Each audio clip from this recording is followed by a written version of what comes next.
नमस्कार मित्रांनो.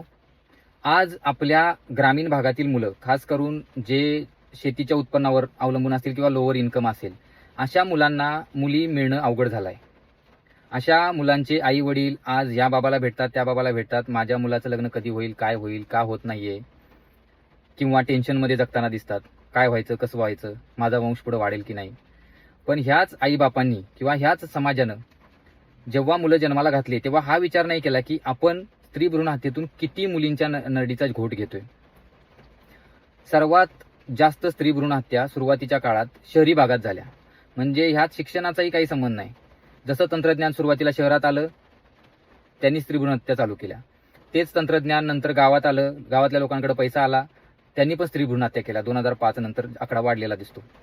तर ह्या स्त्री भ्रूण हत्येमुळे आज ज्या लग्नात आलेल्या मुली आहेत, लग्नाच्या वयात समजा वय वर्ष 18 ते 25 असेल, ज्या काळात मुलींचे साधारण जास्त लग्न होतात आणि मुलांचे 25 ते 32, तर ह्या दोघांचे आकडे जर काढले, लग्नाच्या वयाच्या मुलांचे आणि मुलींचे, ह्यांच्यातला फरक 12 लाख एवढा येतो.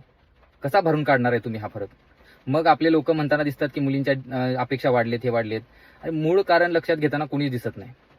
ज्यावेळी हे चाललं होतं त्यावेळी तुम्हाला चांगलं वाटत होतं की बाबा टेक्नॉलॉजी आली आहे, मला वंशाचा दिवा बरोबर सिलेक्ट करता येतो, मुलगी असेल तर अबॉर्ट करता येते, सगळं करता येते. ते उद्योगधंदे करताना आपल्याला काहीच वाटलं नाही आपल्या समाजाला. पण जेव्हा आज त्यांच्याच मुलावर ही वेळ येताना दिसते, तेव्हा त्यांना थोडं तरी कळावं. आणि याच्यातून एक बोध आपण घ्यायला पाहिजे. आपण जे करतोय आज, त्याचे परिणाम आपल्या पुढच्या मुलाबाळांवर, आपल्या पुढच्या पिढीवर 100% होणार.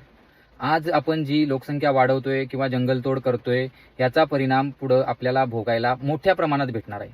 आणि ह्या आत्ताचे लग्नाचे वयाचे मुलं आहेत ग्रामीण भागातील, जे विशेषतः लोअर इन्कम असणारे असतील किंवा शेतीवर अवलंबून असणारे असतील, ह्यांना मुली ज्या आज कमी मिळतात, ह्याचं प्रमाण अजून पुढच्या 10 वर्षात वाढणार आहे. हे मी मनानं सांगत नाही, हा डेटा आहे मित्रांनो. हा 12 लाख जो आकडा आहे, हे फरक हा अजून वाढणार आहे.